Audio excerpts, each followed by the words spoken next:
What's going on, everybody? You're listening to the Point2Point NHL Recap Show, Season 2, Episode 32. I'm Pascal Pryor, joined by Mark Haverlack. And you know what? The season, it's over. We got our Stanley Cup champion. It's a familiar team in the Florida Panthers. But before we talk about that and everything else today, Mark, with the season now coming to an end, what's keeping you busy? Dude, honestly trying to occupy myself with like some other like just shows and stuff to get through the evenings.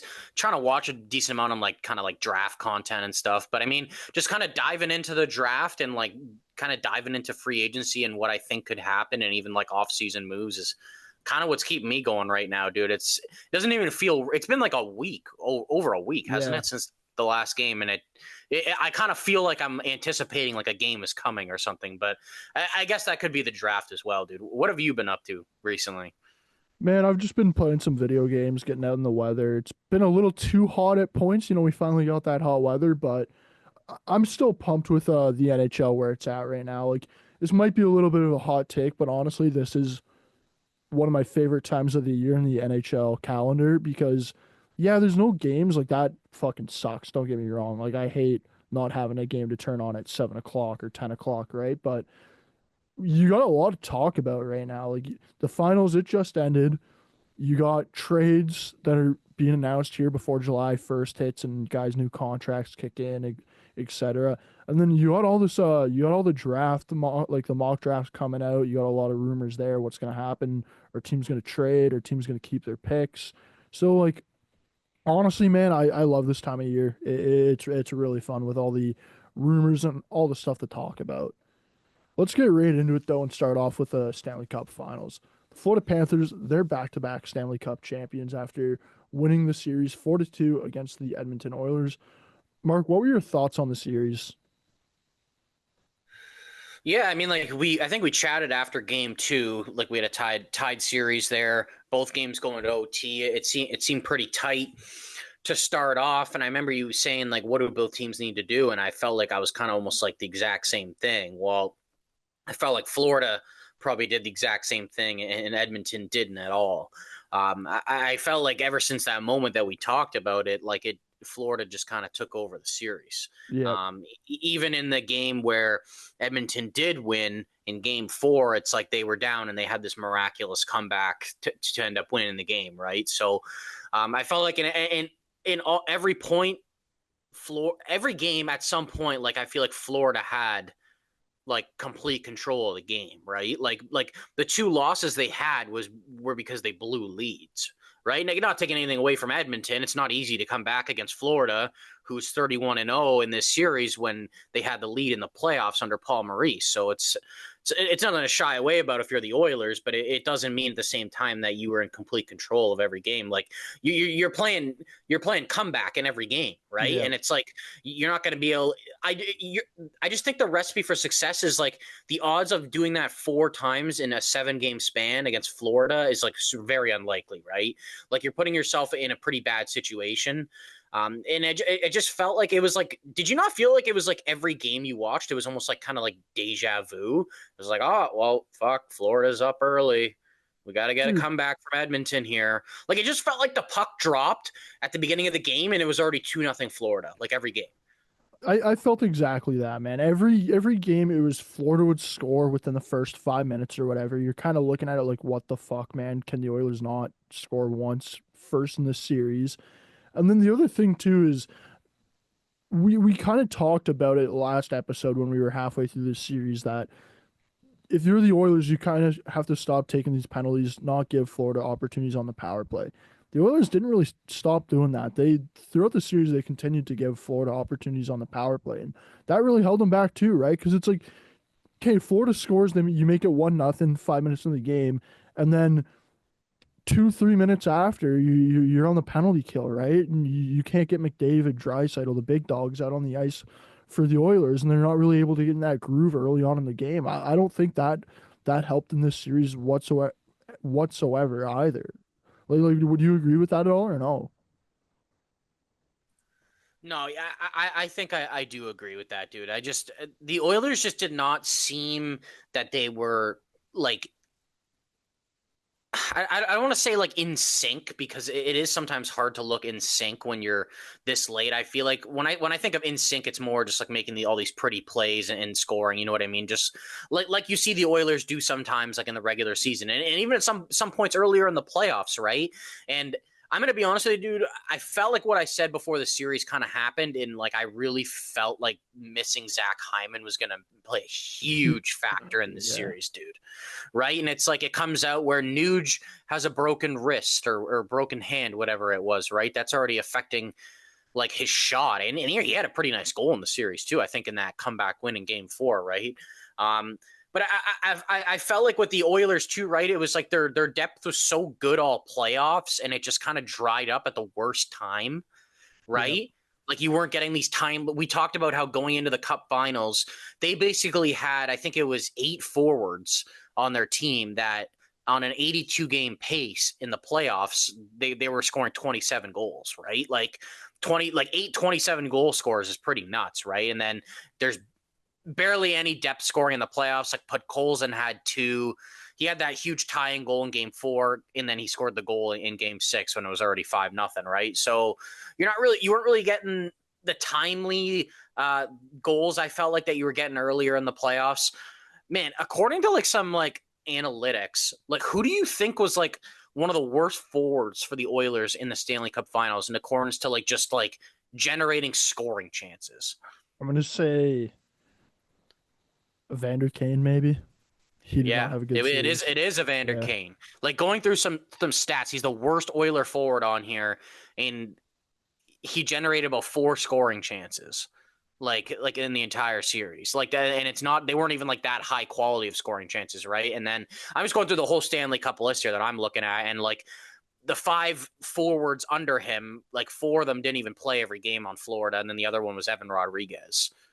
Yeah. So like and it's just like I feel like a lot of their depth guys are near the bottom of this list, and that's not what you really want. And like I hate to say it, but like Draisaitl was shut down, dude. Like I know He McDavid was. wasn't playing the greatest either, and he'd be the first to admit that. But I felt like McDavid was still a lot more noticeable in the sense that like you could see him flying around. He was trying to generate stuff. It was more. I felt like McDavid. It was like not that Leon wasn't putting effort, but like you could really see McDavid trying, right? But it was just like he was trying and failing. But with Leon, it was like I felt like the last couple games, dude, it was like every time he had the puck, he would just like throw it away, or it's like he wouldn't be able to get a good handle on it. And it's like, did he even end up getting a shot in Game 6? Because I know halfway through the third period, he didn't have a shot the whole game. So I don't know if he got a shot in Game 6 or not, but Game 6, yeah, like he did not look like his normal self. Like you're used to that guy taking over a game. At points you talk about him like he might be the second best player in the league, and at points in that series, like it looked like he was really struggling out there. And honestly, like I do wonder how much of it played into affect like the guys he was playing with, because there was a decent amount of movement with that Oilers lineup and kind of what they were doing, right? Like Arvidsson gets in at points. You have Kane, like you mentioned Kane and how he had the least amount of scoring opportunities in that series. Like it doesn't help when the guy's in the penalty box for half the series, pretty much, right? Like Yeah. I thought that was a massive issue with him. Like if you're Vander Kane, I I get you're one of the players on the Oilers that is kind of trying to play on the line, but I don't think you did a good job at that whatsoever. And when you have a guy making $5 million, like you need to be getting the best from him, right? Because with the way the Oilers cap kind of works right now, it's like the guys that are making the $5 million, like those are the guys that are your secondary scorers, and you can't be getting that performance from Vander Kane. I thought, even the Nugent Hopkins, like I get he's going through the wrist injury, right? But I still think he could have been better. You look at Florida on the other hand, Barkov had the stitches ripped out of his hand twice in 2 separate games, and then Matthew Kachuk's playing through through a muscle tear and a sports hernia, right? It's like everybody in the playoffs is going through something, right? Like I just think looking at this series for the Oilers compared to the Panthers, I think for the Oilers it definitely exposed some flaws in this team, and it's kind of like where where do you go from here, right? You got some guys that their contracts are ending this year. You have some guys that, quite frankly, are overpaid, and it's going to be hard to get out of those contracts, right? Like you look at Darnell Nurse. Darnell Nurse is making $9 million a year. He's a you're not getting out of that contract. You look at Victor Arvidsson. He's making $4 million a year for one more year after this, and he has a full no move clause. So it's like if you're the Oilers, you got to improve your team some way. But it's also hard. It's also going to be hard for them to improve their team when you have guys that are making that amount of money and are on full no move clauses. While we're sort of talking about that, I want to touch on the Oilers and where they go from here. But before we fully go into that, it does look like Evander Kane is on his way out of Edmonton. He has gone on Twitter and posted that he's been traded to the Vancouver Canucks. We don't exactly know what the full return is yet for the Oilers, but that's a stepping stone for the Oilers, right? You're shedding salary there, and now you can take that salary and dump it somewhere else. But Mark, where do you think the Oilers go from here? Um, yeah, I think definitely the whole premise of this trade is to dump salary, right? Unless you're getting something Yeah. significant in return that you think you can use in your lineup. So they're just getting a fourth round pick back in the 2025 draft. To be honest with you, like people, you might think, okay, a fourth round pick, but like I don't know, man. I look at this trade kind of, and I'm like, I don't really like this trade for the Canucks, dude. Like you're helping a division rival shed $5 million in salary, and you're giving them an asset to do it. It's just it seems a little bit strange to me, to be honest with you. I felt like Evander Kane should have been like kind of given up for free, or even had like an asset attached with him to get rid Yeah. of him. Just knowing the situation the Oilers are in cap wise, and you've got to re-sign Bouchard, and then there's all these depth guys as well that are UFAs. Like, what are you deciding to do with them? Like, they might be able to get 2 or 3 depth guys for that $5 million, dude, right? Like, I think that's Yep. a lot of money for Edmonton. So you might think, oh, it's for the 100 and I think I saw it's like the 114th overall pick in the draft, but it's like, I don't know, dude. Edmonton already doesn't really have a lot of picks. You're giving them another dart at the board in the mid rounds to maybe pick a guy that they like. And you're Vancouver, you gave up an asset for a guy for a 1 year deal. I mean, he's going to help them. Like, and I think he could be like some good secondary scoring for the Canucks, but like, I don't know. I feel like a lot of the Kane drama recently hasn't happened because I feel like he's been in a spot where they've been so determined on a goal to win the Stanley Cup. It's like now you send him to a place where I know he's from there, but like, I'm just saying there's a lot of extracurriculars that could be Yeah. happening in the like we're already talking about like the loudest organization in the NHL, right? So I don't really think this is a move that's going to make them quieter, to be honest with you. See, I'm looking at this for the Oilers, dude, and I love this trade. You're shedding salary, and now you're able to go out and UFA and spend that money or bring money in on a trade, right? Like I know you mentioned Thatcher Demko, would he maybe be coming back in this deal? But it's like with Evander Kane going out, it opens up those pathways for the Oilers to do something like that, right? For me though, when I look at the Oilers overall though on a greater picture, man, like I think they're gonna have a tough time, dude. Like we In accordance mentioned, to what though? Like just getting back to the cup or like filling out their roster? Like what do you mean getting exactly? getting back to the cup. I think like they Yeah. definitely have the opportunity to do that. But you mentioned, right, like they have a decent amount of depth UFAs. And then when you look at the Oilers too, you don't really have anybody coming up in your farm system, right? Maybe Matthew Savoy, he's in the NHL next year, but it's like that's not going to be a huge impact. That's going to for Yeah, sure like get you back to the Stanley Cup you'd be Finals. really happy if he's a guy you can plug in the top 6 next year. I think more realistically, he's a top 9 candidate. And then I think realistically, if they don't even think he can fit there, he's going back to the A because I Yeah, don't think he has a playing style that can really fit the fourth line, right? So for sure. And then I think you definitely got to hope that he can take a spot. Like you know what I mean? Like I would be anticipating that he is going to because he did have a good, especially second half of the season with Bakersfield, but I wouldn't really kind of expect to plug him in and be like, yeah, that's our missing top six option, yeah, right? Maybe he is, dude. Like, would you really be that surprised if a guy that skilled drafted that high, like came in, played with like Draisaitl and put up 50 points? Like, I wouldn't be that shocked to be honest with you, but I don't think you can really go into the season hoping that is and expecting that that's going to happen. like I could see it, but honestly, even if that does happen, like I don't think that's enough to make them Stanley Cup champions next year and get them over that hump. Like I think they're gonna have to build a fair bit through free agency here, as they don't have too many assets. And of course, we all know McDavid. He's going into the last year of his deal.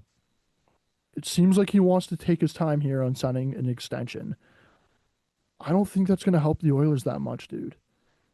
Like if you're a free if you're a free agent and you have the option of signing with the Oilers or a couple other teams, like do you really want to sign with the Oilers for long term if you're not 100% sure that McDavid's going to be coming back and staying with the team? I Like feel like they're probably just going to buy on the fact that he will. And I wonder if a lot of people just look at it and as like, well, like Draisaitl's for sure there, right? But I don't know. Like Trent Frederick just did it, so it's yeah, like, I don't know, right? Or it seems like he's about to do it, more or less. Looks like he's signing an 8-year deal. I kind of do agree with you though about them getting back to the cup at least next year. Like I'm not saying it's never going to happen again, but it's like I feel like they've had this window for a couple of years with like, okay, McDavid's making 12 and a half, Draisaitl's making 8.5. That's 21, and then Bouchard's been making 3.9. yeah.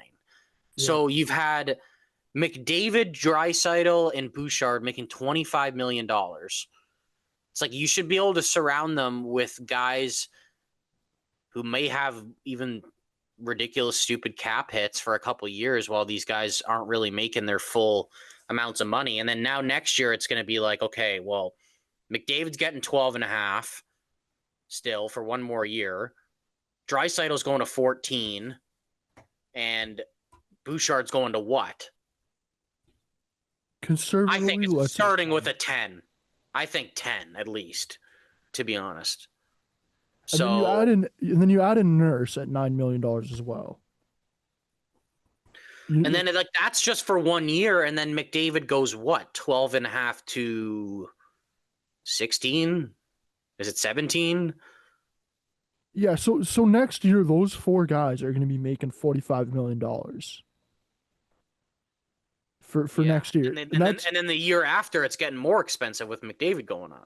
yeah, and it could jump up to 48, 50. So it's like if you're the Oilers here, you're in a tough situation right now with the cap and kind of what you got to do. But I think it's already started with the Vander Kane, like clearing up that cap space. I'm already liking what I'm seeing. So Do you think they're hopefully going they to can bring figure any some of these stuff out. depth guys back, though? Like, do you think any of these depth guys are coming back? Okay, I saw yesterday Corey Perry wants 2.5 by 2. He's already 40. I'm not really sure how optimistic I'd be about doing that, to be honest. I feel like I'd be more content with him signing another 1-year deal. Yep. Just because, like, it's not, he's still really good, but it's like, when you're that old, dude, it's like, all it takes is like one season for you to be non-existent. You know what I mean? Basically, Like I'm looking at it right now. On forward, the UFAs they have is it's Corey Perry, Jeff Skinner, Connor Brown, Kasperi Kapanen, and Trent Frederick. I think Trent Frederick, he's coming back, right? It's all but signed.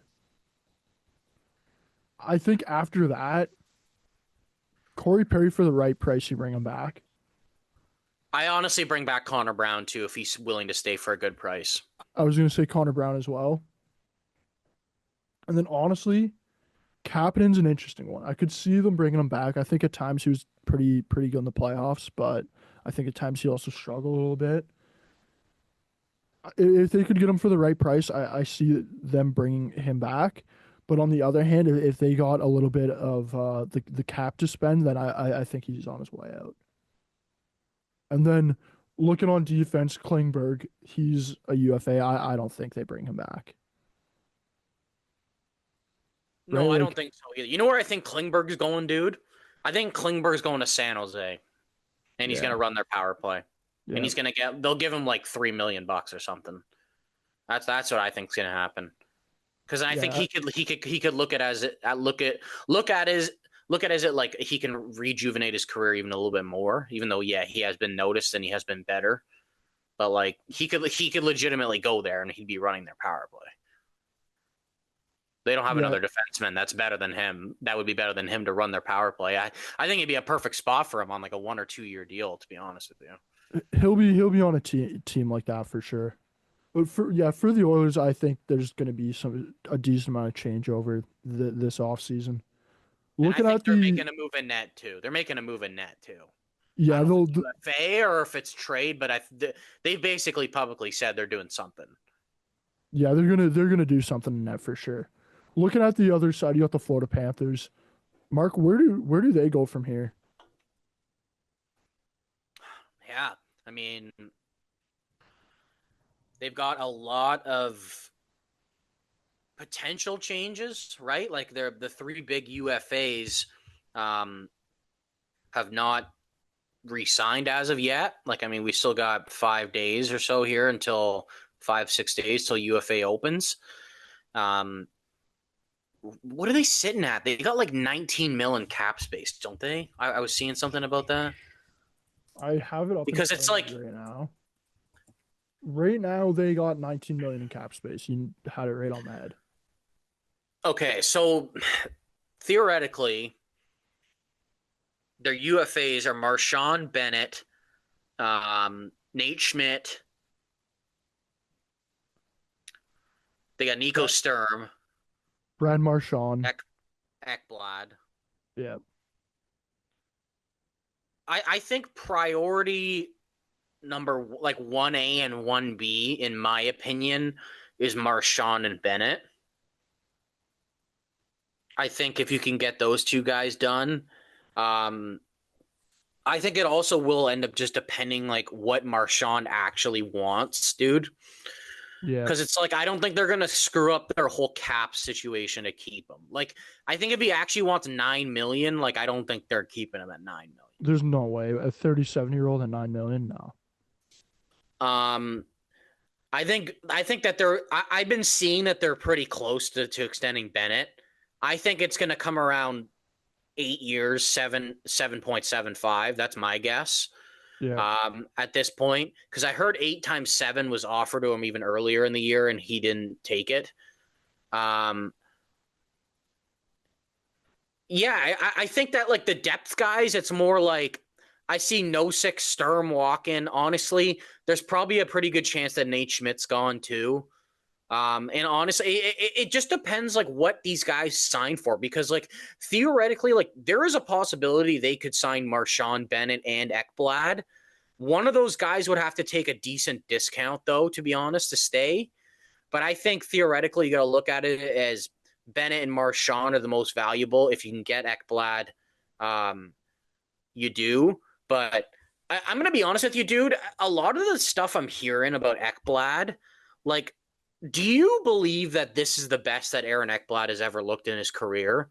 Yeah. Because it might really. Without a doubt. See, I thought he was more of like a number one defenseman a couple years ago. Like now he's more like just like what? Do you think But he's a top pairing defenseman? I think he is. I think he gets too much hate, man. I like I think you can make a pretty solid argument that Forsling and Aaron Ekblad could be the best pairing in the NHL. And I'm not saying that's all because of Ekblad. Like, look, like Forsling is a phenomenal defenseman, but I think those two guys complement each other so well. I mean, yeah, but I don't know, dude. I think that personally, like at least the way he's looked recently, I'd take Seth Jones. because like I think that it's like he is a bit older, but like he skates way better. So I just think Yeah. it's more like longevity. It doesn't look like it's going to be as bad of a contract. It's like, do you not feel like by the time like Aaron Ekblad's like 35, like just the way he skates and like the amount of times he's been injured, like I don't know. I just see him more like falling off faster. I Like I'd could be see kind of that. weary to give him like 8 years, to be honest with you. But it's like, but to be honest with you, dude, like you might think I'm reading a bit too much into this, but like, do you not feel that part of like you think Aaron Ekblad looks okay? I have a question. Do you think Aaron Ekblad looked better this year than he did last year? Do you think he looks basically the same? What do you think? If you had I to, think he if looked a you had little. to answer. I think he looked a little bit better than he did last year, Okay, then I got a question for you. Do you think the PEDs he took helped him in any part of that? without a doubt. Without a doubt. I was gonna say So something that's so about that. that's why I'm also weary to give him like an Yeah. 8 year contract at $8 million. I will say though the PD thing though it is also a bit here and there because it's also like we don't know what PEDs he was taking, right? And Right. like, I got yeah. cause like it is known that this is a guy that has gone through injury stuff. So it's like was the PEDs more like something to help recover from an injury or what like what was he Yeah. exactly taking? You know what I mean? See, I don't What were the really know benefits he was because getting? I don't yeah, that you're right. I don't really know. I feel like I'm more just comparing it to some guys in the past. Like it happens with Nate Schmidt. He talks about like how it was supposed to help him with his injury and he didn't know about it, right? And um with Aaron Ekblad, it's like he did it and he wasn't even like there was no part of him where it was like, oh, I didn't mean to do this or like, you know what I mean? It was kind of like it felt like he knew he was doing it. It's like, oh shit, okay, I got Yeah. caught. Like, but here's another question I have for you, and you might think of this because I'm could be petty that Florida won. Do you not feel like a more fair suspension for Aaron Ekblad would be have him not to play again this season? Yeah, I think without a doubt that's fair. When like Like instead of coming back in game 3 of the playoffs, like when you're rested for 20 games and you're basically can be skating at you, you're not recovering from an injury and skating, like you're just fully healthy and skating yeah. for 6 weeks, right? Like, so I don't know, dude. I just feel like the rest of the season would be probably a more fair suspension than, hey, let's give you the last 20 games off of the regular season and have you come back in the first round of the playoffs all rested up. Yeah, see, I agree with that. I think if you get caught for PEDs, you're done for the season. Yeah, I think you You should got to be you done. basically should just be written off for the rest of the season. See, and then looking at the contract, so I'm looking at it, man. They got 19 in cap space. You said Sam Bennett, he's probably going to sign, let's say 7.5 to 8. I think the next priority after that is Ekblad over Marchand, to be honest. But what are you giving Ekblad? Ekblad, I think I'd give him I'd give him a 7 by 7. I think with the cap going up. I think the term just scares me. Just because I know the type of player he is and how injured he is, and um, But if you're the Panthers, you're looking at it like who cares if the last 2 years of that deal is not the greatest because number one, the cap's going to be up at that point, and and the second thing is they're trying to win. Like their window is really the next, I'd say 3 to 5 years, right? So if the last 2 years of that 7 year deal are kind of shitty, but they win 2 out of the 4 Stanley Cup Finals in the next couple of years, like I think that's worth it, right? okay. So what if Sam Bennett signs for 7.5? Okay. What if Marchand comes to you and he says, "I will sign." Say this. if Marchand says, even though this might be a bit ridiculous, say if you sign me for 4 years, I will take a cap hit of $5 million. Yep.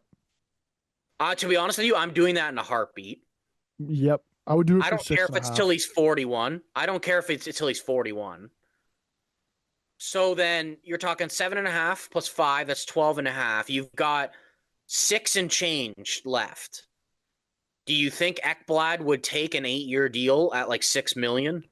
I think he would. The other thing that I could see though that because originally I had this in my head. Let's say you signed each one to 7 million AAV. They all sign 8x7s, right? Except for Marchand. He's Yeah. not signing an 8x7, but they all have a cap hit of $7 million. That brings you to $21 million. They have 19 in room right now. You get rid of Evan Rodriguez, who's making $3 million, and then you got another million in cap space with getting rid Yeah. of them. Like the thing is, it's like their other UFAs, Nosek, he's probably gone. Sturm, he's probably gone. They'll probably sign another depth guy for under a mil. Like Mackie Samoskevich, he had a pretty good regular season, to be honest with you. I think he had 15 goals. Um, I could see him signing just like a 1-year deal at like $1 million. Probably be pretty easy to re-sign him. And then even on D, it's like if you do get Ekblad back, it's like the only guy you're really losing is Nate Schmidt. Yep. And um, I feel like you could probably just like plug in like Uvis Bolinski's or like another depth guy for the season. And then if you potentially accumulate cap space during the season, you could go out and get another defenseman like a Nate Schmidt or like a bottom pairing guy that you think is good to help you on a playoff run. And Yeah. like, yeah, like you said, there's always that option with trading Evan Rodriguez. I feel like they kind of like him at his cap hit though. Like I feel like that may be like a last case scenario thing if they were able to get like that would be like they got Marchand, they got Bennett, they got Ekblad. They like literally need to dish out 3 million to sign Yeah. like two guys. That's You more know what just I what I was mean? thinking. Right. So I don't think they wouldn't do it, but I think it'd probably be like there's no way it's even a thought in their mind right now that it's possible, unless like everything falls through the cracks. Yeah, I definitely think it's going to be interesting for Florida here though, because they with the cap space they have and the guys they have to sign, there could be some interesting things here that happen. But overall, dude, I think this is going to be a team that's, I think this team could win two more cups within the next 5 years. Like, They're still got a young core, dude. yeah, if they're back in the same position next year, I don't think any of us would be too surprised. Mark, I want to ask you one thing here before we move on and talk about some other stuff today. What was your favorite moment so far from the Panthers celebrations? Because there was a couple good ones so far. Honestly, I think probably just the funniest thing to me is I think just Marchand on Instagram just tagging teams that guys came from. I think it's probably the funniest thing to me, to be honest. I thought like it was a joke first doing it for like a couple guys, and he's like literally doing it for like every The whole single team player. and Zito. Yeah, yeah. Did you see the guy from the I don't know who it was on the Abbotsford? He took a picture with Jujar Kara and he was like, "Thanks at Edmonton Oilers." I forget who it was on Abbotsford, to be honest, but it was That's like I thought it great. was so fun. I thought it was so funny. But yeah, I think the Marsh, like obviously, there's been funny moments, especially like how much they're drinking and Oh celebrating. But I yeah. just think the Marchand like tagging the teams is like hilarious, to be honest. See, I think my favorite one is the Sasha Barkov Summer Rae saga. Like, Oh, okay. have you seen that with the live stream or no? No, I didn't see that. The only thing I saw is like, did you see him like go to his neighbor's house at like 4 in the morning and like ring their Yeah, doorbell with the yeah, cup? that was a good one. But yeah, for the Barkov Summer Rae thing, so Summer Rae is like an Instagram model, right? And dude, they're on like an Instagram live stream, and Barkov like it's Barkov and Reinhardt, and they're like absolutely fucking gone, like absolutely gone, right? Like they're blackout, and Barkov's like talking to the live stream, trying to say that he was on Instagram trying to look up Sam Reinhart, but like clicked on Summer Rae by accident. He's like talking about that. But I'm like, dude, I'm sitting here. I'm like, man, like nobody like nobody knows you clicked on her profile or were like looking at her or anything. Like you didn't need to give us this information. Like, what's going on here? I I know. And I then like that moment. Kachuk tweets about Anton Lundell, Yeah. and I'm It's like, this like is like, I'm like this is hilarious. it's gonna be their mascot for next season, dude. Let's move on and talk about some big news that came out this week. It's officially been announced that Zdeno Chara, Duncan Keith, Alexander McGillney, and Joe Thornton will be inducted into the Hockey Hall of Fame as part of the 2025 class. Some notable names not getting in this year are Carey Price, Ryan Getzlav, Patrick Marleau, and Rod Brindamore. Mark, what would you change with this ballot if you could change anything, or would you leave it the same? I know what you're gonna say here, but Oh my god, that's a great first question to be honest. Yeah, dude, I don't know.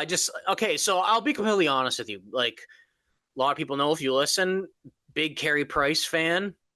This is the first year he was eligible. I will be honest with you, when he like stopped playing, and then then they were talking about okay, he's eligible in 2025, which is still strange to me because he's still like technically an active player getting paid. Um, I felt like he was a Hall of Famer, but not a first ballot. Like I was thinking he might get in like second, third attempt, right? But last year when Lundqvist got in first ballot, I was like, man, these guys have very similar, like kind of career paths. If you really think about it and you really yeah, dive into it, like Carey Price, gold medal, same with Lundqvist. Both made the Stanley Cup Finals and lost. Both got a Vezina. Price has got a Hart. Lundqvist is like save percentage is like 1 or 2 points better in throughout his entire career. The one, I guess, major difference, Lundqvist has played, I think, about 120 more games. He played a little bit deeper into his 30s, and I think he was just injured less throughout his career. So I was more like, if Lundqvist is a first ballot, I think Price is a first ballot because yeah. because realistically, if you're looking at it from a hall, you can think whoever's better. And honestly, I think it's if you think Lundqvist is better, like I'm open to a conversation to it. Like I don't necessarily agree with you, but I think there's a very strong case, right? Like he was a very dominant goalie for a long time, Henrik Lundqvist, right? I Yeah. just necessarily as a goalie, I didn't love the playing style. It was very different.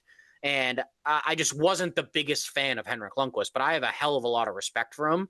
And I know that he's a great goalie, right? But if you're looking at it from a Hall of Fame like induction standpoint, dude, like going through all those awards and it's like Price has a heart.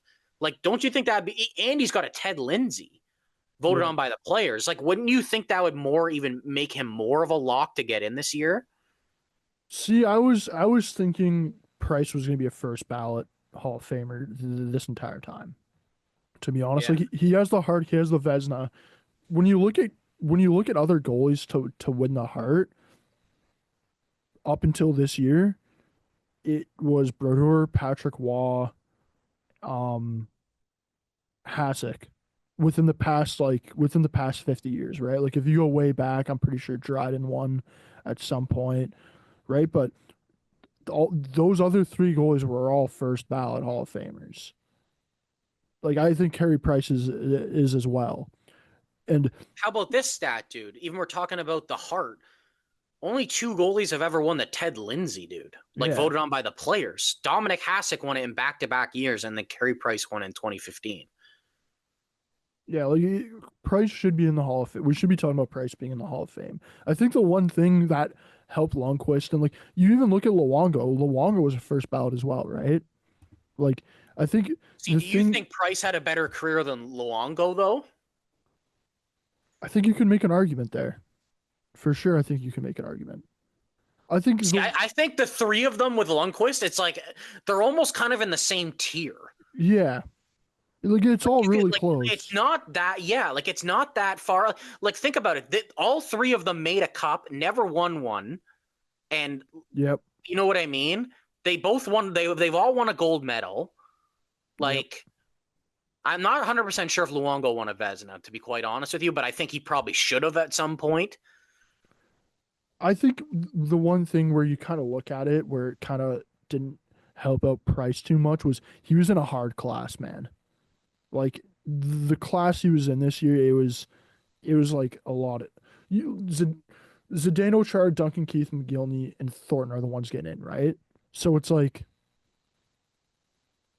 that's a pretty hard class to beat somebody out in, right? Because if Price is getting in, essentially one of those guys wouldn't most likely wouldn't be getting voted in, right? So it's like who would you take out on that list? Dude, is it crazy to say Joe Thornton? Like, I know he had such a long career and he's got 1,500 points, but honestly, I think 100% in accordance to like, because the thing is, it's like they're going off some like recently current players, right? Like, there's Yeah, the Montreal, I think it's the Montreal GM is the like the PWHL team. She made it in. yeah, Like, like me and you were talking about Jennifer Botterill yesterday. yeah. Like, She got in as well. 100% deserves to be in. Um, and then you're talking like that Jack Parker coach BU for like 40 years. He was an unbelievable Yeah. coach. Like he's getting in. Um, but so like going off like more like current players that are like first eligible, it's like I think it's either Chara or Thornton. And I know it sounds crazy, but it's like we're literally talking about like one of the best goalies of like the past generation, dude. Yeah. Like I'm sorry, like if you're putting I would have been okay with him being not in if, like, you're right, like Lundqvist and Luongo weren't in. But it's just kind of like I don't understand how they can think of him as almost like a different tier than like Luongo and Lundqvist. Because at the same time, I'm gonna be honest with you, Duncan Keith I think deserves to get in the most. The guy's See, got 3 cups. He's got a Norris. He's got 2 gold medals. He's won a Conn Smythe. Like that's literally the definition of like, you know what I mean? Like getting in as a fucking first ballot Hall of Famer. and this is where I think we got to sort of change it. I think we got to stop looking at it as first ballot, second ballot. If you got in, you got in. What's the difference? Like you know what I mean? It's like if you get in, if you like Carey Price, he's gonna get in next year without a doubt. He's gonna get in next year. If he doesn't get in next year, I'll burn the Hockey Hall of Fame down myself. But he's gonna get in next year. What's the difference between getting in as a first ballot Hall of Famer on like a ballot where there's not too many great players compared to getting in the second time when you missed it on the first time because there was a lot of great players on that ballot, right? Like some years you got a better ballot than other years, right? And I think this is one of those years where like there's a lot of guys that have an argument to be in there. Like we're talking about Rod Brind'Amour still not being in. Ryan Getzlaf, he was a really good player. He I don't think he should have gone in this year, but you know what I mean? Like there's still some very good names that didn't get in this year. Do you think Ryan Getzlaf is a Hall of Famer though? I think it's I think he probably gets in. I think Yeah, he'll get like in. I could see him like probably not even getting in next year to be honest. Like I think it might even be like maybe a little bit even more down the line. But I mean, he hit over a Yeah. 1,000 points, right? He won a cup. Like, dude, do you know his points per game in the playoffs? How many points do you think he had in 125 playoff games? I'm gonna say 175. No, 120. Literally 120? just under a Okay. point a game. Just under a point a game, right? He won the cup, gold medal.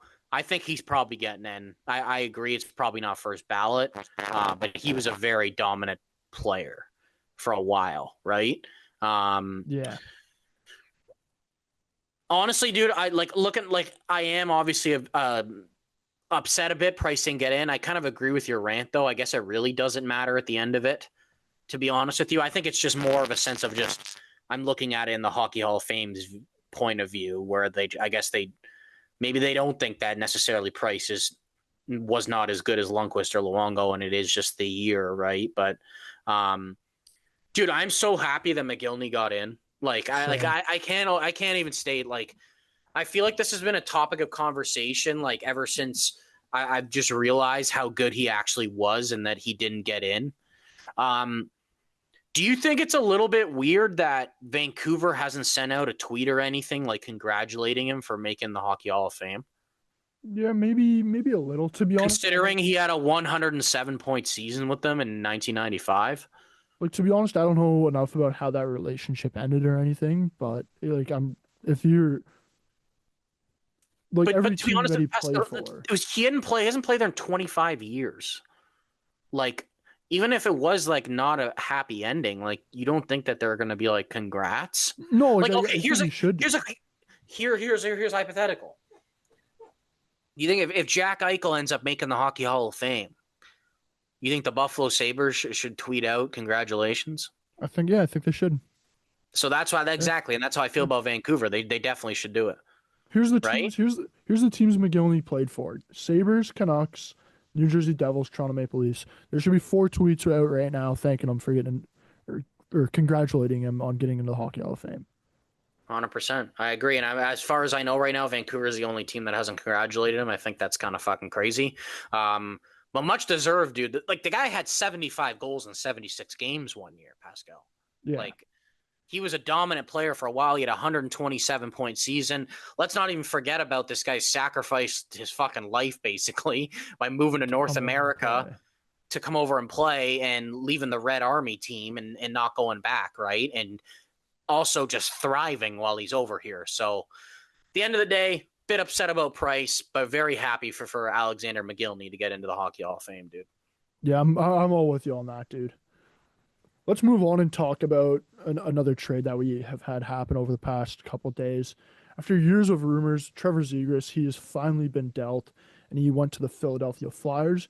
In return, the Anaheim Ducks are getting Ryan Pooling, a second round pick in this year's draft, and a fourth round pick in next year's draft. Mark, who won this trade? Oh, dude, I gotta think that it's Philly. Like, just based on, I know Zegras has been pretty disappointing and underwhelming the past 2 years, but I think if you're just kind of looking at what he potentially could be, if he could get back to the point where he was, or even some part of that, like you've got to think that Philly is going to win this trade, right? Yeah, I think I think Philly won this trade. It's not even close. You gave up. What did you say? They had 6 picks within the first 2 rounds of this year's draft, right? Now they have 6. They had 7. They had 7. Now they have 6. So you're getting in a draft that's not too great either, right? You're getting rid of, I believe it's a pick in the 40s, and then a fourth round pick next year, which is whatever, and then a player who's a bottom 6 player at best, and you're getting 24-year-old Trevor Zegras, who has, I think he still does have a fair bit of potential, and he's going into Philly. You're going to be playing with some good players there. Like, you're going to be playing with Mitch Gov. He's back with his bestie, Jamie Drysdale. And here's where I think we're going to see the best out of this. I think Rick Tocchet is going to help him a lot here in his growth as a player. Yeah, I was curious what you thought about that, because he's like a very hard nosed coach, right? Like, I know he's obviously not like Torts, and like he's kind of dealing with. Do you think he's almost in a way dealing with like a Pedersen light, like not personality wise, but like I mean like almost like I know their playing styles are different, but like they are similar in a way too, right? Like, Yeah, no, I think it is somewhat similar. And I'm more looking at I think Tocchet, like, he's a harder coach, but he's also like Torch is just a prick, right? Like Tortorella, he's just an asshole. He looks to be an asshole, right? Like, he wakes up in the morning looking for that. I think Tocchet, like, he's one of those coaches that like is harder, but he's also fair about it, and he does it very strategically, right? Where I think with Zegras, that's gonna help him a fair bit. I'm just looking at this trade, man. I'm pumped to watch Zegras and Michkov play together. I think we ought to send over under on how many Michigans the Flyers have next year, and see what it's at, because those two guys playing, it might be watching lacrosse out there, to be honest. man, I am actually kind of pumped to watch those two play together. Man, I was talking to my buddy about it. I'm like, dude, you put like Zegras on a line with Michkov, and then do you just put Owen Tippett on the other side and just have him Oh my, fucking fly around the ice? Like, you know what I mean? So dude, I love I don't know. that. I think that could work out pretty well. And I like Zegras should also have two guys that he could like distribute to that could score. Yeah. I think it's definitely good for him to get a new opportunity. I think this opportunity is going to be pretty good for him. Okay, I got a question for you. Next season, over under Zegras points, 51 and a half. I'm taking the over. You think? Yeah. Dude, I could see him being 60 plus next year. He's going to be playing first power play. He's going to be playing I first or feel like second the new line. spot. I think the new spot for him is going to rejuvenate him. I really Same. do. I don't know if he's ever going to be like that hard nosed player, to be honest, but I just think that he's going to like his skill is going to come back because I Yeah. feel like you just don't lose that, to be honest. Yeah, and You know, he's dealt with injuries a bit too over the past couple years, right? Like if he's fully healthy, what will that be like as well? It's definitely going to be interesting to see him in a Flyers uniform, though. Let's move on and talk about the biggest thing of the week. It's the 2025 NHL entry draft. It's happening Friday. We've already seen some picks moved around a bit, but there is still a lot of questions and rumors with what's going to be happening. So we're going to go through our mock draft. We'll only be going through the top 10 picks and then a few honorable mentions. And let's get right into it. So we start off, Mark, first overall pick, New York Islanders. It's unanimous here. It's all but selected. It's going to be Matthew Schaefer, right? yeah, I think so, dude. I think that there are some people trying to argue that it could be Michael Misa, and I think Michael Misa is a really good player and is probably going to project to be a good NHL player. But I think when you just look at Matthew Schaefer, there's so many different things that stand out in his game. Just such a smooth, elusive skater. He's got potential to put up points at a high level. I think that his commitment to defense doesn't go unnoticed. Very good, like two-way guy at the same time, willing to jump up in the rush, but also not like make a lot of like bonehead moves at the same time. Like you don't really notice him making like a ton of mistakes. Um, I think even too a factor that maybe a lot of people wouldn't agree with. I think the age factor has a lot to do with it. What I mean Yeah. by that is he's a September 6th birthday. September 5th birthday. If he's born on September 16th, he's not even getting drafted till 2026. I think just I know he was injured a ton this year. He was sick for a while too, but I think that there's absolutely no reason as the New York Islanders to rush him to the NHL. I think maybe you try to go to the college route with him. So there's a lot of things that he could develop. And then maybe you look to bring him in at the end of the season or for next season. But I think that if we're talking about potential of the highest upside in this draft, I think it's Matthew Schaefer. Yeah, I'm all with you on this, dude. I love the kid. For me, when I realized he was going first overall was World Juniors when he was the best defenseman on Team Canada, as the youngest defenseman on Team Canada through the first part of that tournament. It was like, yeah, this guy's going to be the first overall pick this year. Moving on to number two, we got San Jose. You got Michael Misa down here. I want to ask you one thing here before you talk about Misa, though. Yeah. San Jose, you already got Will Smith and you got Macklin Celebrini, right? Could you see San Jose maybe trading down or moving this pick or something? Just with how loaded they already are kind of up front with their forward prospects? Not really, dude. And I have heard a couple people say that, but like okay, when you're looking at it for the future, like if you're looking at San Jose long term, a couple years from now, when you think they're going to start competing for a playoffs, or even competing to get into the playoffs. So you've got William Eklund, Yep. you've got Celebrini, you've got Will Yep. Smith, and so then I'll ask you one. Do you feel that Will Smith is going to be a center long term or a winger? Because that matters.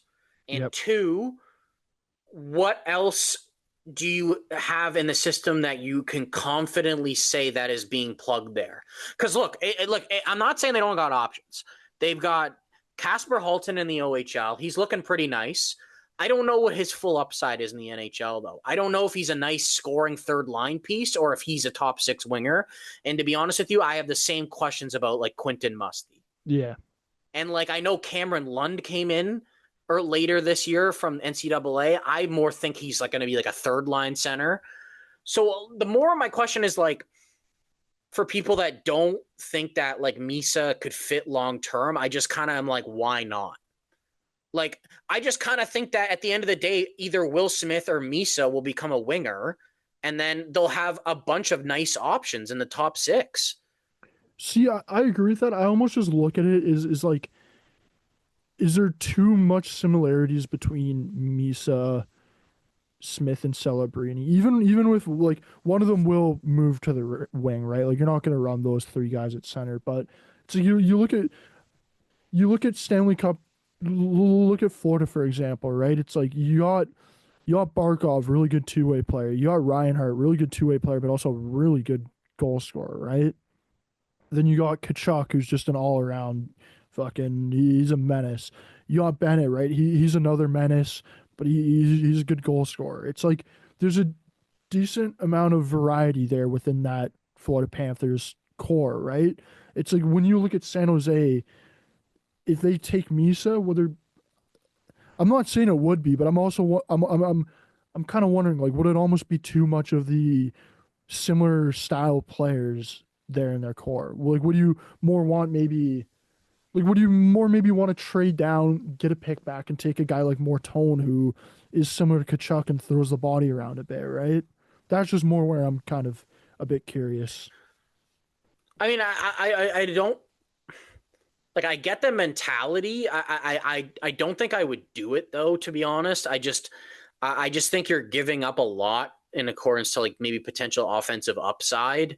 Yeah. Um, I would agree that you probably would need to look to bring someone in like that. My one thing is that like I know Musty wouldn't have like as much upside as like Martone, but like he's also a big body who kind of He throws his is. weight around. Um, my mentality is more is like to be honest with you, I think I just think because of the way he plays, like to get his full offensive potential, I think that Will Smith will mostly be a winger. That's just my opinion and the way why I'm just kind of like Misa would be like a great 2C option going forward. He'd probably even be like a 1C on a lot of teams in the future. Yeah. And I guess like the whole thing about like you're talking about like Barkov and whatever, and I understand he's not as big of a body, but like I think that's Celebrini, dude. Like I think he's already proven in his first year how good he can be two-way. I just think like when you're getting into the prime years of him, like I just think the defense is going to be there. You know what I mean? And I'm more looking at it as like I don't think Smith and Misa are that similar. Like Misa's more of like a goal scorer, and like Smith's more of like a distributor. So it's like that's Yeah. why I can kind of see it working too. But like if they took Martone, I think it'd be a bit of a stretch if it was second overall. But like it still would stylistically fit their team. I just don't think there's 100% guarantee that it's going to be like Celebrini Smith was 1 and 2C. Yeah, that's no, that's fair. I like Misa a lot as a player. I was just curious, maybe if you're San Jose, like, are you exploring other options right now? Is it 100% you're taking Misa? Like, where's their mentality kind of at? Moving on to number three, Mark, you have Anton Frondell down. Chicago, they do seem to be pretty heavily favored to take him. What do you think here with this pick, though? Yeah, I think that Frondell is a guy that was definitely talked about earlier in the year as like more of in this range, and then maybe fell off a little bit like when some injuries happened. But once he got healthy and he started producing around a point per game and in Allsvenskan, his name started coming up again as like potential top five. Um, yeah, I think that Frondell is probably a guy we're looking at in the future that definitely is producing around like a top five pick in this draft. I just stylistically like him a little bit better for Chicago than maybe some other guys we're going to talk about, because I think he's got the versatility of he does play a lot of mixture of center and the wing. He does have a lot of upside in accordance to like producing points.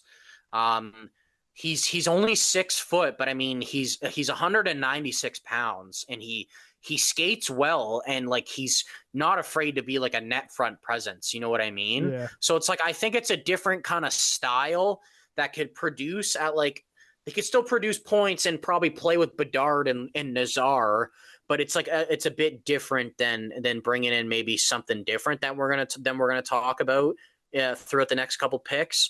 But I just think that he's got a good size and build to play with like two smaller skilled guys in Nazar and Bedard. So that's just more my mentality at Frondel at 3. And he maybe could be your 2C of the future, like if he works out at center, right? And I think that's something they 100% need. I don't think they have a guaranteed 2C. Like Yeah, they've got Oliver Moore, they've got Sasha Boisvert. Like they could be, but I think if you take Frondel, they've got more potential of hitting it than like Boisvert or Moore does. You know what I mean?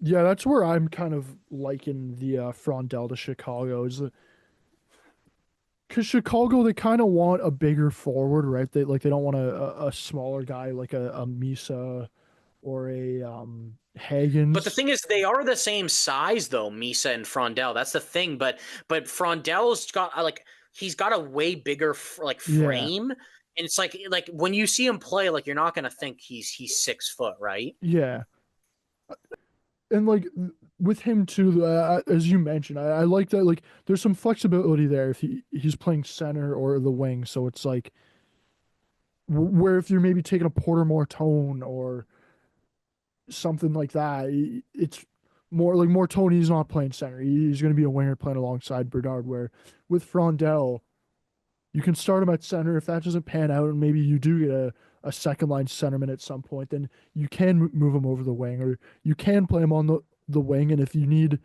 a centerman, then you can move him over there. There's a lot more flexibility with Frondel over a Mortone or some other players coming up here after him.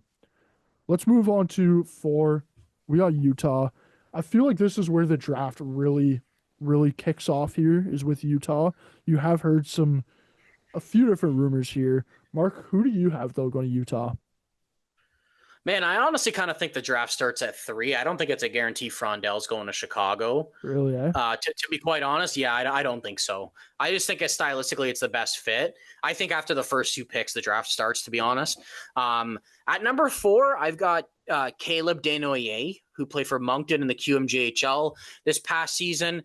Desnoyers' style is just honestly a lot of his time in the Q he looked like he was almost like a man amongst boys, even though like he doesn't like he's not overpowering, like he's 6'2", right? But he's got a very heavy style to his game. He had 35 plus goals this year in the Q, 85 plus points, QMJHL playoff MVP. He can play center and the wing. Honestly, dude, I look at this guy's game and I think in the future the upside we're looking at is like peak Sean Couturier. Okay. Very responsible 2-way, probably putting up 60 points on average. Like throughout his career, might have some worse seasons, might have some better. I don't think by any means he's going to be like a first line center. I think he's going to be looked at more of like probably a second line center on like a winning team. But I think that if you're looking at it stylistically for Utah, I really like this type of player behind a Logan Cooley. Yeah. And I think that that's one thing they've yet to address. Utah is I don't really think they have a 2C of the future. I look right now at Barrett Hayton as more of like a pretty good third line center. I don't think you're going on a cup run with Barrett Hayton at 2C, to be honest. And regardless, anyways, it's like when Desnoyers is ready to take that step to probably be in the top 6, I'm not even 100% sure Hayden's there on the team. Like, Yeah. I could see them getting rid of him, right? So I'm not 100% sure if we're going to look back and Desnoyers like a top 5 player, like in accordance to like points per game in this draft. But I think there's a lot of different intangibles that he brings that you could look at as like if Desnoyers won the Stanley Cup and he was like a big part of it, like that's not something that would surprise me at all. I want to ask you one thing about this Utah pick as well before we move on to number five. Utah, they have seemed to be pretty interested in Brady Martin. Do you think there's any possibility maybe Utah kind of goes off the board like we saw with Beckett Seneca last year, and maybe they go Brady Martin? I think 100% it's definitely possible. I think that ideally more they would probably like to trade down a bit and get him. I just think they might just be a little bit weary of like what these other teams actually think of him, and like maybe if they do trade to 7, like who knows if he could go at like 5 or 6, right? Yeah. So I don't really, I wouldn't be that shocked if they took him at 4, to be quite honest with you. But I guess more my opinion is I think Desnoyers. I more looked at it as like if they're keeping the pick and it's at this, if no one trades their pick, this Yeah. is what I think should happen. You know what I mean? It doesn't mean that I don't think Brady Martin wouldn't be a good fit there. It's just that I just think Desnoyers could bring a little bit more to the table long term. No, it's fair. It's definitely gonna be interesting to see where they go with this pick at 4. Moving on to 5, we got Nashville. I think this pick, unless he gets taken any higher, it's probably the most secure pick here. You have James Hagens going here to Nashville. Like we all know they need centerman really bad. What do you kind of think about Hagens though? Yeah, dude. I think that obviously Hagen's for I'd say the second half of the season before this past season, even a good couple months into this season, he was talked about going first overall. Hagens has got a ton of skill. You look at him, there's a lot of comparables to like even guys that have been recently drafted high. Logan Cooley, Yeah. Jack Hughes. The thing with him is he's about 5'11". He's got a pretty big frame though. So I really like James Hagens. I think that Hagens could maybe be like a lower end 1C in the future. Could be like more of a secondary uh, center, but I also think there's a good possibility, like we talked about with Will Smith, that he could maybe even transition to the wing, depending who he's playing with. You know what I mean? Maybe some of the size of guys that he's playing with. I just think that I think we're going to look back and James Hagens is probably near the top of this like draft class for like point producing. I just more look at it as people are probably like, okay, then why do you have him at 5? I think more when I look at it, I like Schaefer more. I like Misa more. At Chicago, it was like, do I think they're going to take a 5'11" center slash winger to play with a small guy in Bedard and a small guy in Nazar, and that's like their top end point producers? I don't know if that's a recipe for success, Yeah. especially when it comes playoffs. And then with Utah, it's like, okay, well, you put another center in Desnoyers, but do you think that 2 Logan Coolies is going to help lead you to a cup? Because No. I'm not that convinced that it would work like that, And you right? got and you got Keller too on the wing, who's not a big player and he's not overly physical either, right? 100%. But then I look at Nashville and I honestly think, dude, I think that if Nashville, I'm going to say, stepped up to the podium when they step into the Zoom call, and if James Hagens is available at 5 and they don't say his name within 5 seconds, I think it's the biggest mistake of the NHL draft. Yep. If he is available at 5, I think this is exactly what Nashville needs in their organization. They don't have centermen. They haven't drafted a forward in their entire existence that has gone on to produce 65 points or more for them on their team. Philip Forsberg wasn't drafted by them. Neither was Johansson. Neither was Duchesne. This has to be a slam dunk pick for you, dude. I'm not saying Hagens might not be available. I don't know. I think he will be, to be honest. I just think the way the draft is going to play out, he will be. And I think Nashville should be running to the podium to get this guy. Yeah. The other thing too is Barry Trotz too. He's kind of his since transitioning over to GM from his former coaching role, he's I wouldn't really say he's done the best job here with Nashville so far. So I also think this has to be a slam dunk pick for him because if this pick doesn't pan out well whatsoever, then like that could be his job on the line. Moving on to 6, we got the Philadelphia Flyers. Mark, you got Jake O'Brien going here. What do you kind of think about him and the fit in Philly? Yeah, I mean, I know Philly has literally we just talked about traded for a centerman in Zegras, but I think that long term stylistically, they could still use another top end center. I don't think they have it right now. I think Couture is basically on his way down.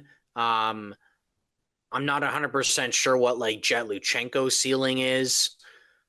Like he might be more of like a 3C option the way he Yeah. kind of plays, and he's more of like a defensive style shutdown guy. Look, dude, the thing with Jake O'Brien that really intrigues me is he's 6'1".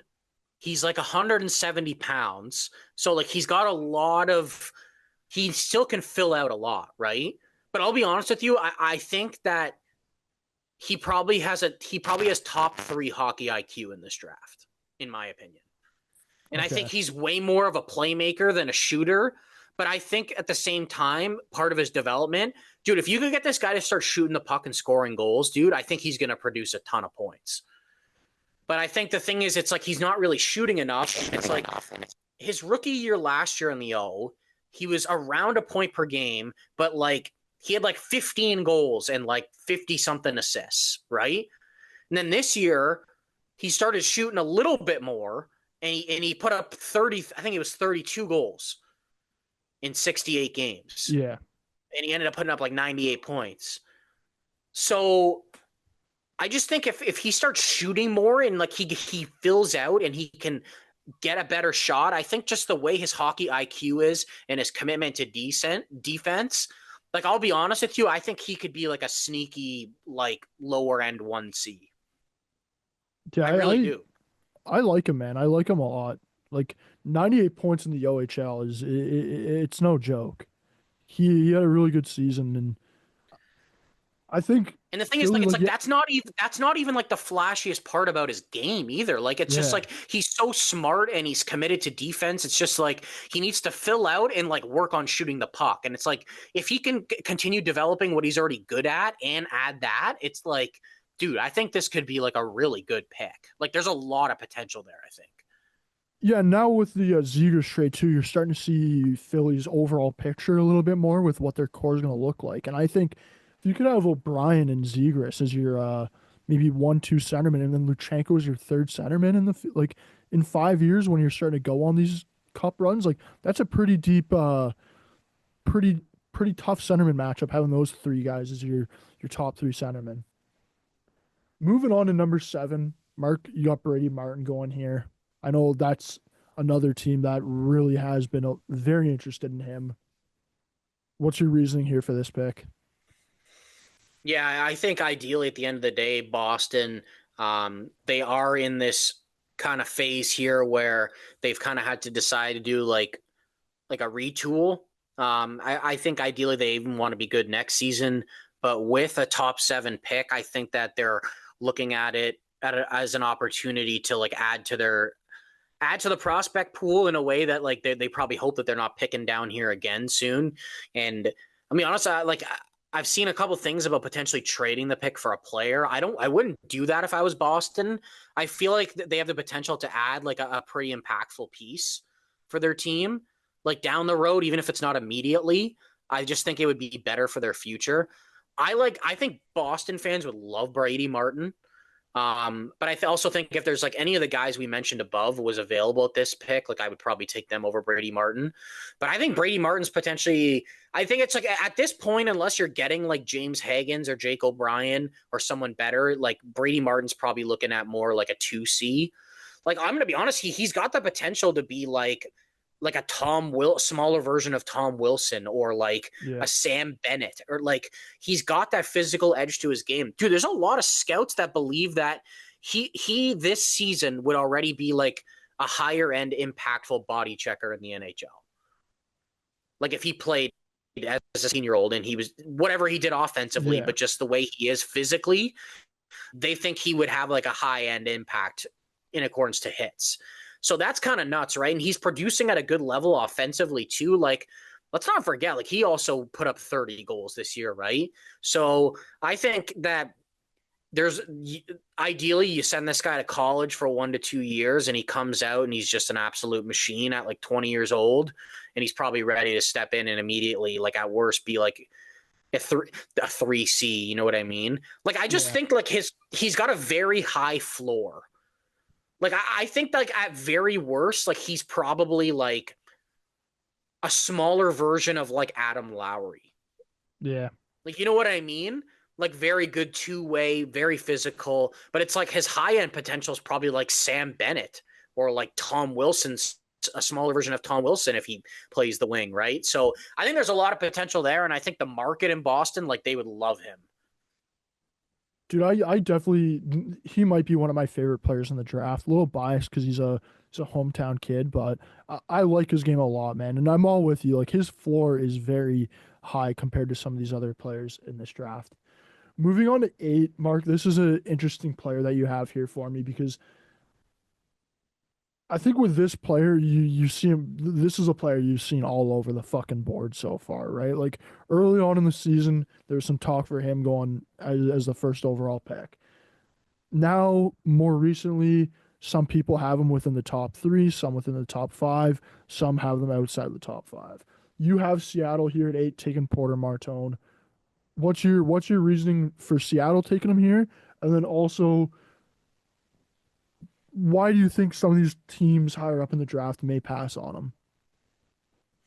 Yeah, I mean, I'll be honest with you. When I kind of had to make the decision of putting him here, it felt almost a little bit wrong, considering that I think he's got a lot of different factors to his game that I think you could be excited about. Right? He's a big body at 6'3".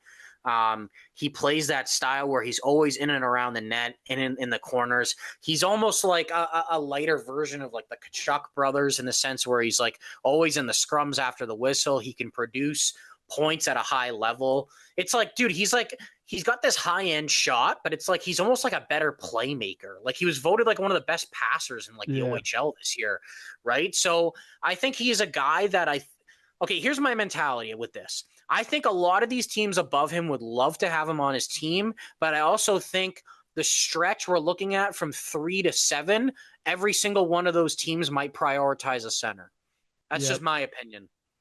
And I think that when you get to Seattle, they'd probably be happy to get a center. I just think Seattle this year was probably watching a ton of Porter Martone when they were watching Carson Rakoff, one of their prospects in the OHL. They play on the same team. I think just at this point with Seattle, we could talk about them going for a different player. I disagree when people say they should 100% go for a defenseman. I don't think Seattle, like, if you look at their like projection for the future, they've got a couple nice pieces, but I don't think like their top 6 is completely filled. Like, so it's like I think they could use a player like Porter Martone on their team that maybe he's outside the NHL for a couple years as you try to develop and get better, and he comes in at a good time, right? So I think more at this sense, it's like I think you just can't not take him at this point. But I look at Boston, Philly, Nashville, Utah, Chicago, and I'm almost like, I think if there's a center available that's good enough and probably almost as good as maybe Martone's potential, I'd say it's definitely less. Like, we'll take the center. You know what I mean? Yeah. So that's kind of why I just have him dropping to Seattle. Lastly, just to follow up on that, do you think any part of it is also because he is that later birth here and he did get that extra year of juniors eligibility before the draft? Because like he has played his three junior years now, right? Yeah, maybe a little bit has to do with that, right? I mean, like there are a couple knocks with Martone's game that I think some people talk about, whether like in the future, like he will be a true power forward, just because like there are other aspects to his game that are good, like in accordance to like playmaking and stuff. Like, will he actually turn out to be like, will he just end up being like a good point producer, or is he like actually going to be a power forward, right? Because Yeah. it's like when he's skating, his like full speed is like not bad, but like one knock is like for him to get to that full speed like is like a little bit below average. So it's like maybe if he can get his skating up in accordance to that aspect, like that'll help him a lot. But I think there are just some knocks of whether he's legitimately going to be truly a power forward at the next level or not, you know? Yeah, that's fair. It's like, is he going to be more of a Tage Thompson or is he going to be a Brady Kachuk? Yeah. Moving on to 9, we got Buffalo. You got the first defenseman off the board here, Radim Murka. What do you think about First him? right-handed, first First right right-handed. hand. What do you? Yeah, I wasn't even thinking about Schaefer. What do you think about him though going to Buffalo? It's too much of a lock at this point. We're just forgetting about it. Yeah, I think with Mertka, I honestly highly debated him going to Seattle at 8, because I think they like I said, I don't think there's like any part of Seattle's prospect pool that's filled, and I just think that they could have used a defenseman. They were also like probably watching him all year because he played in Seattle, right? But I think that with Buffalo, they're already looking for a right-handed defenseman to like immediately play right now. I think when they're looking at it for the future, he's a big guy. He's pretty mobile, and he's got like a very active stick. He did produce a decent amount of points with Seattle this year. I think he had like 34. The thing is, it's like he's got some comparables to David Juracek, but like he's also kind of different too in the sense of like Juracek, it's like his shot. Like Mertka, like doesn't really like have a great shot in the sense of like how big he is. yeah, I just don't think Mertka's potential is like super high unless he becomes this elusive skater who's like unreal defensively. I just don't really think the offense is there like at like a high level for the like in the NHL. But I also just think that Buffalo probably really likes him and they probably see him fitting in their system long term as a big right-handed defenseman that can play in the top 4. I know there was kind of a lot of knocks I put there, and I didn't really mean to like rip on him there, but I just feel like Mertka is going to be a guy that gets drafted higher than he probably should, considering he's I'd say he's the best right-handed defenseman in this draft, right? And like yeah. those aren't really easy to come by. So I think it is a fit with Buffalo. I think it is. I think that we might just look back and think maybe it was a bit of a stretch of a pick this high, but I just think that there are always players that go higher than they maybe should, and I think Mertka is probably going to be one of them this year. But maybe he'll prove me wrong. Like he's a big guy, dude. He's 6'6". Like if he becomes a better skater and is a complete shutdown defenseman, maybe he's going to be this very impactful, like two-way, like big body, right? But I think like a lot of things would have to go right for that to happen, and I don't see the upside in him that I do in like some other players, and even some other defensemen that I have like going after him too.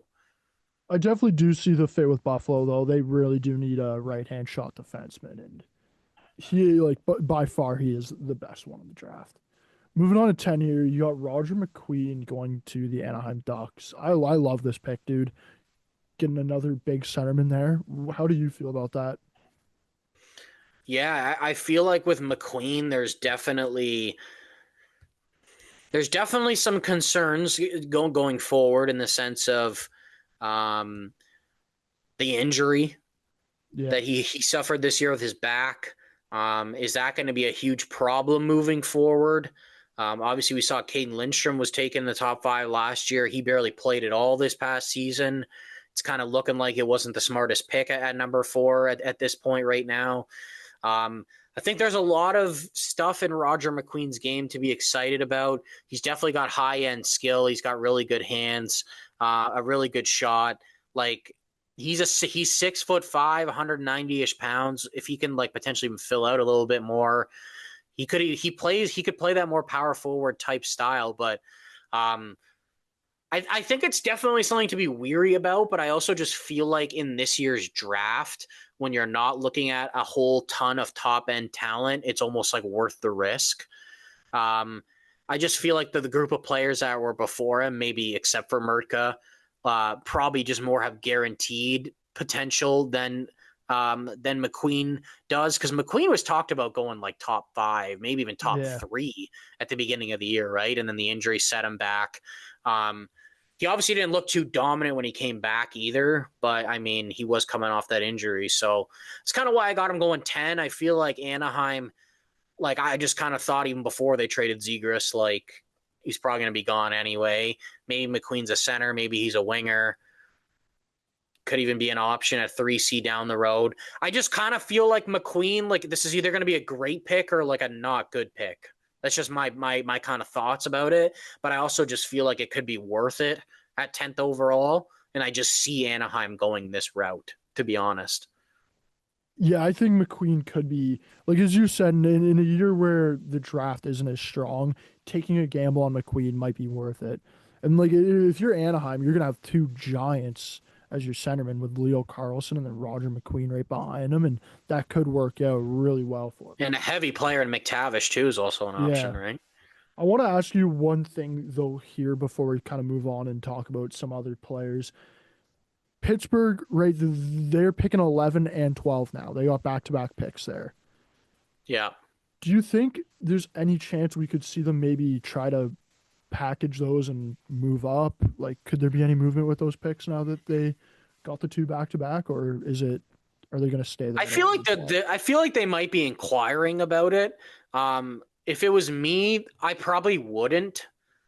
I guess it depends where exactly. To be honest, like exactly like where are you saying like into the top 5, or are you saying like maybe up a couple picks? Because I think that might matter in I my think answer. more. I think it depends on how the draft plays out, right? Because like if you get somebody falling, like if there's somebody that falls to let's say 7, and Pittsburgh's like we're really high on this guy, then maybe it is worth it to do some sort of movement there. But I'm more thinking if you're trading 11 and 12, like they're probably hoping to get into the top 5. Yeah, I mean, I feel like 100%. It would probably depend how the draft actually played out. Um, I feel like if anything, Dubas always seems to want quantity. So I think that he's going to keep 11 and 12, to be honest. I would probably lean on that's the smarter decision. I think just considering that they don't have a very they've got a couple decent prospects, but I mean, they don't have a very, like, their prospect pool isn't large by any means, right? Like, Yeah. they can definitely add to it. I think just getting two pretty quality players is a good idea, especially in a draft like this when there is kind of a lot of unknowns still, I think. Like, I've got them taking a forward and a defenseman, and I just think at back-to-back picks, like, that's, like, a really good way to add to your prospect pool. Like, especially when you don't have a big prospect pool, right? Yeah. No, I definitely could see them keeping them, but I also could see a world where it's like you got Crosby, they want to win with, like they still want to be competitive with this core. What's going to help them more for now? Like it's almost kind of balancing those two, right? Like do you build more for the future, or do you maybe try to trade up, get a player that's more ready now or going to be ready when Crosby's still around? But it's definitely going to be interesting to see what happens here with the draft. Before we wrap up the podcast, though, we got a couple more players we just want to touch on that aren't going in the top 10. I'll start off with my first player. I got Henry Brustevich. He's a right-hand shot defenseman. Mark, you have him going to San Jose at 30 right now. I think, yeah, most likely he is going to go towards the end of the first round, but I'm more looking at this player like he's right-hand shot defenseman. You mentioned they're hard to come across in the NHL. And then I'm also kind of looking at it where there's the whole family aspect, right? You saw with his brother Hunter, his draft year +1, he really broke out, right? He really made a big jump. Like will his brother Henry be able to take a similar kind of leap? We don't know, but it is like I do have my eyes on that, and will he, if he can take that big leap with London next year, then I could think that maybe that is a pick that we look back on and we're like, oh, like maybe he did go a bit lower than he should have. What do you kind of think about Bruce Stevich though? Honestly, dude, I'm kind of a little bit happy that you pointed him out because I am not the highest on him. I do agree. But I think if you asked me at the beginning of the season where I thought he would go, I wouldn't. I'd say there'd probably be like a 10% chance I would have told you that I'd be having him going in the first round. Wow. I think that his game, and there's not nothing to knock on with his game. It's just that I didn't think he'd be scoring like double-digit goals and still putting up like I think he had 40 points this year. Playing like more of like a secondary role with London. I guess that's more of my question with him and that's why I have him lower to some other guys, is he going to take an opportunity next year if he stays with London and like be a first pair guy and be great at it, or will he not? Right. Yeah. So it's like, I've seen some very solid results from him when watching him. But it's also been in like a secondary sheltered role, right? So it's like, can he do it at next level? Do I think he's probably more of like a bottom pairing guy in the future? Probably. But I think it's definitely something that San Jose could definitely add to their pipeline for sure. And he might even go a bit higher. Like you said, the right-handed defensemen are not easy to come by. And there's not a whole lot either, like in this first round.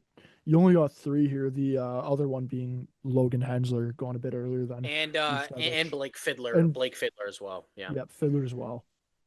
Mark, who do you have as your first kind of honorable mention here that you want to talk about? Yeah, the first guy I want to talk about is probably a guy that I think has top 10 potential, but may squeak outside the top 10, is Victor Eklund. Victor Eklund played with Anton Frondel, my number 3 projected pick in Djurgårdens this year. I think Victor Eklund is a guy, dude, that you were going to look at in the future and be like, okay, I'm going to tell you, I think that he is literally going to be the next Logan Stankoven. That's what I think. That's my projection. That's interesting. I think that he is like all gas, no brakes, so relentless. The problem is he's 5'11", right? But he's a really good skater. Like, he's committed to playing defense. He scored 19 goals in 42 games with Djurgårdens this year. Like, he's scoring at a half a goal a game pace in a men's league. I just think because of his size, he's going to go a bit lower, and that he's a winger. But I think that he's going to be a pretty impactful piece in the future. I don't think he's more of like I think his ceiling is probably a really good top 6 winger. And then I think at worst, he's like a very effective bottom 6 player. So I actually got him going 11 to Pittsburgh. I think it's kind of a player that I think Dubas would really like as well. And I think that skill wise and in accordance to point projection, I wouldn't be surprised at all if he is, inside the top 10 in that, like once the NHL career gets underway. I think that he's a player that we could even be dude, I've seen some people recently talking about if we were literally drafting on BPA, best player available, like people have him in the top 5. That's but it's his size, and it's just like, is that gonna I don't think this competitive motor and style is gonna change at the NHL level, but I guess some teams could be kind of weary of it, right? No, I really like Eklund a lot, to be honest, and I think if you're Pittsburgh and you can get him at 11, man, that's a good pick. Like other notable comparables from NHL scouts: Jesper Bratt, Lucas Raymond, Nikolai Ehlers. Yeah, like just a dog on a bone mentality, dude, from a small guy, right? So we'll see if it translates to the NHL level, or maybe he ends up being a really effective bottom 6 forward, but I just think that the drive I prefer to bet on a guy that has the drive and the ambition, even being smaller, than the top end skilled guy. Like I'll be completely honest with you. If I'm going BPA, like I'm taking Eklund over McQueen, even though the size is so different. I just like the more dog on a bone type mentality. But it's just, I think stylistically, Anaheim suits McQueen better. You know. Yeah. Next up, I got Ivan Rapkin.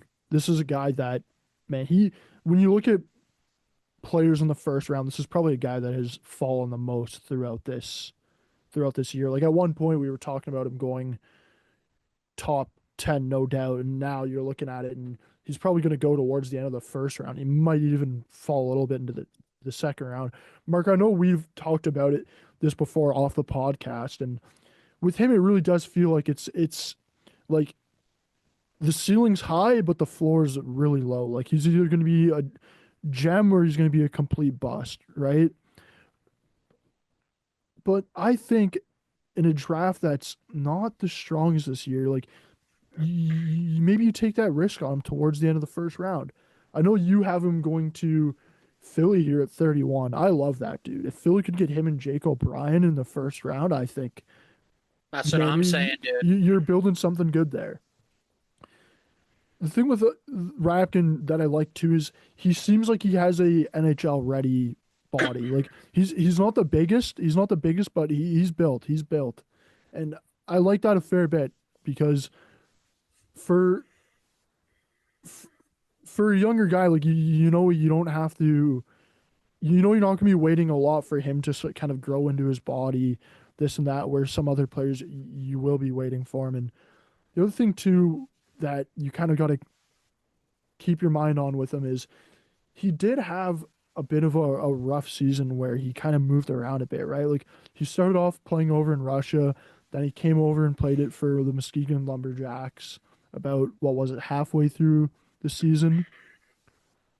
But his time in Muskegon, including the playoffs, like he was a big part in Muskegon winning the USHL this year. And I like Ryapkin a fair bit. I think it's going to be interesting to see where he goes, but I could see a team kind of taking a little bit of a gamble on him here. Yeah, I think that I think there's a lot of people that are definitely really hard on him. I don't know if people think having him ranked 31 is necessarily hard on him. I've seen a lot of people have him like probably mid to late, even second round. I think Yeah, that's a little bit insane in accordance to like taking a gamble on a guy. I mean, I guess just the knock would be is like, yeah, like what is the actual upside of this player?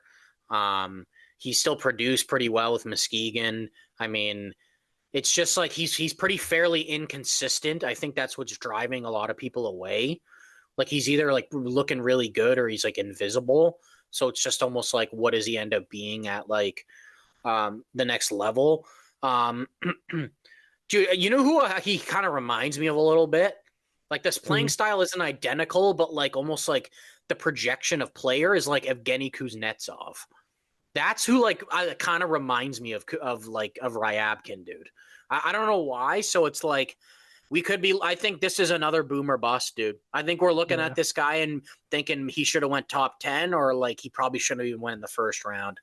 Um, I just the reason why I didn't have him a bit higher, I just think stylistically there might be some better fits for teams that maybe aren't willing to take a gamble with like because there's a decent amount of teams like in the 20s even that um, like the pick they're using is like a guy they traded, right? And like it's a return from another team. So I just don't know how many teams are going to be so confident to be like, yeah, let's take a risk with Ryabkin here. Like, you know what I Yeah. mean? With Philly, like that's actually their third first round pick. Like I have them going with Cullen Potter at 22. And then they're also picking in the top 10 as well, right? So maybe with that 31st overall pick, they might be willing to take a little bit of a gamble, right? Yeah, it's definitely going to be interesting to see where he goes. Mark, back to you. I think you have a goalie here with your next honorable mention. Yeah. So I've got goaltender from the WHL, Joshua Ravensbergen. A lot of people might be surprised. Talking about a goalie in the first round. Yeah, I am actually, because this, like we said, this draft is not very um, top heavy in my opinion, but I think that we do have a potential goaltender here that could be a pretty good one and probably like a top 10 to 15 goal in the NHL if we're talking about hitting full potential.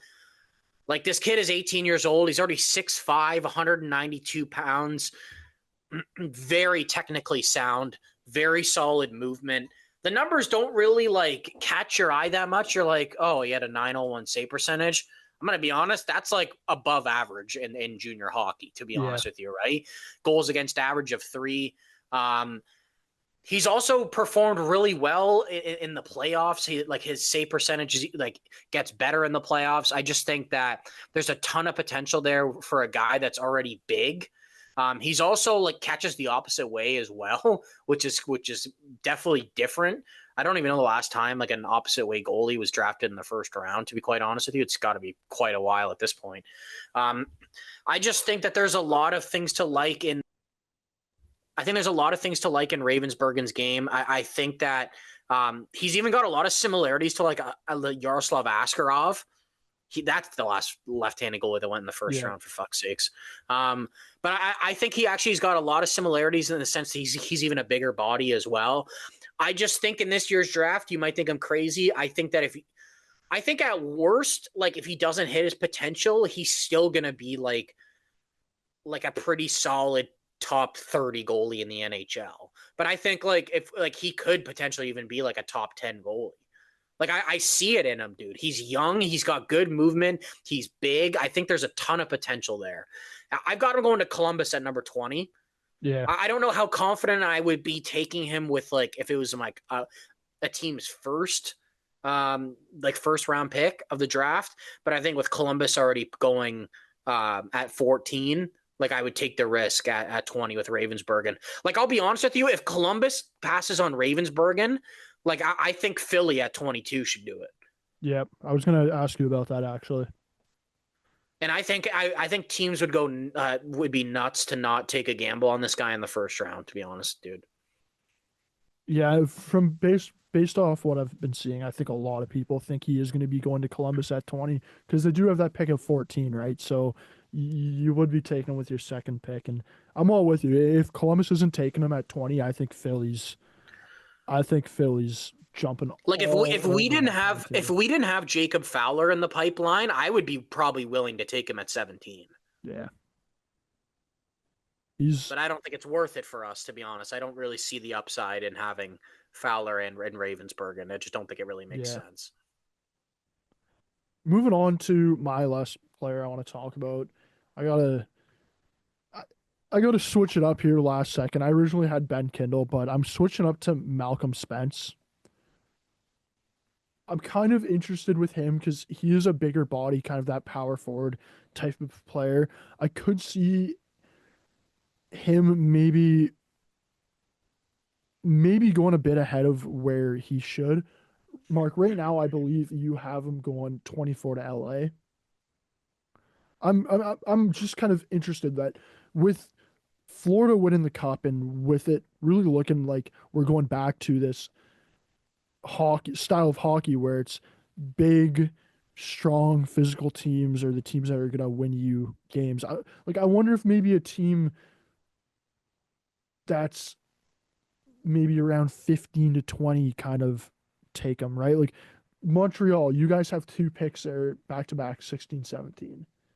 You, could we maybe see a Montreal being like, let's get some more size in here and pick him? I'm kind of interested to see what happens with him. How do you feel about him though? Yeah, I think he's definitely a guy that's dropped a bit. I think that there are a lot of good traits to Malcolm Spence's game, um, including like he does have like almost like that dog on a bone type mentality. But he is also a guy like you talked about with Porter Martone. Like this is his third year in the OHL, right? And Yeah, his numbers are good, but they didn't really like super stand out for a guy where it's his third year in the OHL. Um, I think there's a lot of people, with myself included, that kind of question his ability to like consistently produce points at the NHL level. And I think that's why I have him more where I have him. That there are some guys that probably play a similar style to him that are ahead of him in this year's draft that I think are more of a guarantee to be probably like producing at a top 6 level in the NHL. yeah, I just think that Malcolm Spence, he could get there. I just kind of see him more as like a complementary piece down the road. But I do think that Malcolm Spence has got a very high floor. Like I don't think I'll be honest with you, I'd be shocked if he didn't become an NHLer in some capacity. yeah, Regardless if it's a fourth liner or a second liner, I think that he plays a style that could be useful in the NHL. yeah. I definitely think it's gonna be interesting to see what happens with him in a draft that's all over the place. Mark, moving on to your last player here. Who do you have? Yeah, my last player here, we were talking about kind of almost that power forward type mentality. I'm going with like a grindy player in Carter Bear. Plays for Everett in the WHL. Last season, he got hurt near the end of the season. He had, I think, 84 points in 50 games. The thing with Carter Bear is he's a little bit not on the smaller side, but like I mean he's 6 foot. But he plays that style that you love, dude. In the sense of Yeah, like his comparables are like Brandon Hagel and like Konechny, right? So he plays that style where it's just like you're just relentless, always going to the net, always in on the forecheck. being able to produce at a high level still while playing that style. I think that Carter Bear, to be honest with you, is a top 10 talent in this year's draft. I think he's dropped because of his injury, and people were concerned of whether that injury would almost be, it's not the same injury as McQueen, but in the sense of like, is this a concern for the future for him long term? It's came out that it's not. That makes me a little bit higher on him than probably, I've seen this guy like fucking late teens, early 20s. All I'm saying is if he's available at 16, Montreal should be running to the podium to get him, because I think that he's got that. You're going to look at Carter Bear and he's going to be playing that style that's like, it's like way bigger than he actually is, right? Yeah. And I think that he's probably going to end up scoring 60+ points consistently in the NHL. That's my opinion, to be honest. That'd be a good player to get outside of the top 10 in this year's draft.